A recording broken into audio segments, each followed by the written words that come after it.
정부가 중소기업이 중견기업이 되더라도 세제 혜택을 받을 수 있는 유예 기간을 5년으로 늘려주기로 했습니다. 이 주식시장에 상장을 하면 최대 7년으로 늘어납니다.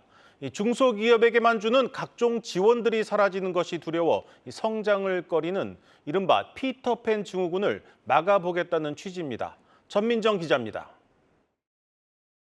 중소기업에서 중견기업으로 다시 대기업으로 성장하는 기업 스케일업은 양질의 일자리를 만들고 경제 규모를 키우는 핵심 동력으로 꼽힙니다. 하지만 감세 혜택은 사라지고 규제만 늘어나는 탓에 중소기업에서 중견기업으로 진입하는 기업 수는 최근 5년 새 4분의 1 수준으로 뚝 떨어졌습니다. 각종 지원이 줄어들 것을 우려해 성장을 꺼리는 이른바 피터팬 증후군이 만연해 있는 겁니다. 이에 정부는 중소기업 졸업 후에도 중소기업 때 받던 세제 지원 혜택을 최대 7년까지 누릴 수 있도록 하고 중견기업 초기 3년까지는 높은 R&D 투자 세액공제율을 적용해 비용 부담도 덜어주기로 했습니다. 중소기업 기준을 넘어가도 기존 혜택을 그대로 받을 수 있는 졸업 유예 기간을 3년에서 5년으로 연장하되 상장 중소기업은 밸류업 지원을 위해 7년까지 추가 연장하겠습니다.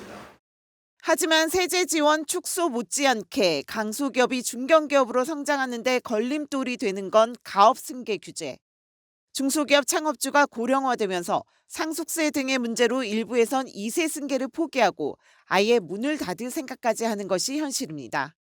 또 상속세 재원 마련 부담에 신사업에 진출하거나 기업 가치를 높이는 활동에도 소극적일 수밖에 없습니다.